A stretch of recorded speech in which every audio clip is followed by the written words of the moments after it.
চলচ্চিত্র selection board কর্তৃক যেটা নিবন্ধিত সিনেমা তাণ্ডব।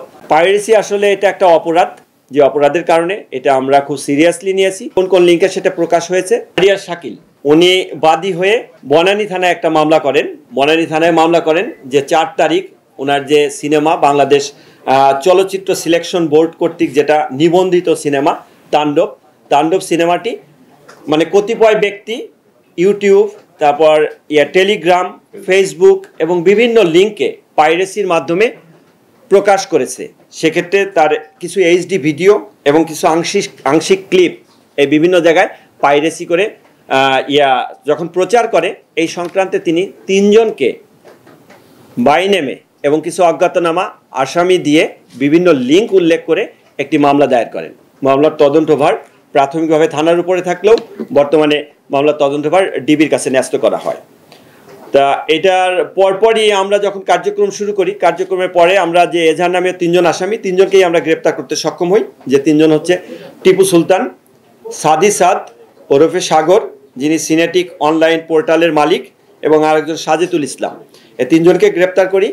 পাশাপাশি আমরা যে লিঙ্কগুলো আছে সেই লিঙ্কগুলো অ্যানালাইসিসের কাজ করি, যে লিঙ্কে কোন কোন লিঙ্কে সেটা প্রকাশ হয়েছে।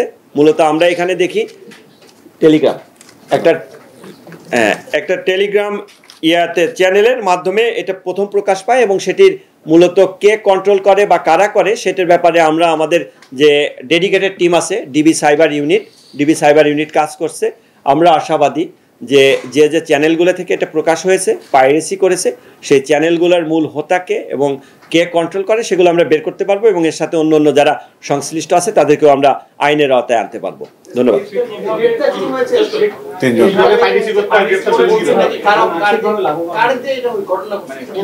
কোনটা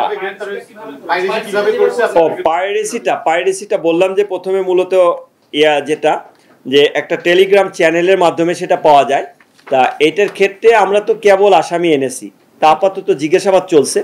তাতে এইখানে অপারেটর আছে, একটা সিনেমা হলের অপারেটর আছে, ওনার আপাতত একেবারে ইনিশিয়াল স্টেজের জিজ্ঞাসাবাদে উনি যেটা বলেছেন যে 2 জনের নাম বলেছেন যে যাদের মাধ্যমে উনি এটার পাইরেসি কপিটা পেয়েছেন। তা ওইটার ব্যাপারেও যাচাই বাছাই চলে তাদের অবস্থান শনাক্ত করে, এবং তাদের সামাজিক যোগাযোগ মাধ্যমে যে বিভিন্ন ইয়াগুলো আছে, ওই আপনার লিঙ্কগুলো আছে, সেগুলো যাচাই বাছাই করে তাদেরকে আইনের আওতায় আনা হবে তাদের সংশ্লিষ্টতা থাকলে। আর অপর 2 জন যারা, তারা তো তাদের সামাজিক যোগাযোগ মাধ্যমে আমরা যেটা দেখতে পেলাম ইনিশিয়ালি, যে তারা ঘোষণাই দিয়ে দিয়েছেন যে এটার পাইরেসি কপি আসছে। সুতরাং সেক্ষেত্রে সেলফ ডিক্লিয়ারেশন আছে, সেলফ ডিক্লিয়ারেশনের মাধ্যমে এটা পাইরেসি করেছে। তা পাইরেসি আসলে এটা একটা অপরাধ, যে অপরাধের কারণে এটা আমরা খুব সিরিয়াসলি নিয়েছি, এবং এটার সাথে অন্য যারা সংশ্লিষ্টতা যাদেরকে পাবো তাদেরকেও আমরা আইনের আওতায় নিয়ে আসবো। ধন্যবাদ। খুব ইনিশিয়াল স্টেজে কাজ চলছে আজকে। এটা আমরা বলবো, আমরা তদন্ত সাপেক্ষে আমরা পরে বলবো, ঠিক আছে। খুব ইনিশিয়াল স্টেজে কাজ চলছে। আমরা কেবল এই যে আজকে আসামিদের নিয়ে এসে হাজির হলাম, তো কালকে তাদেরকে আমরা পাঠানোর পরে আবার এনে যদি জিজ্ঞাসাবাদ করে আমরা মানে এক্সটেন্ডেড ফরম্যাটে আরো তথ্যগুলো আমরা পাই। Thank you. আপনাদের সবাইকে আন্তরিক ধন্যবাদ।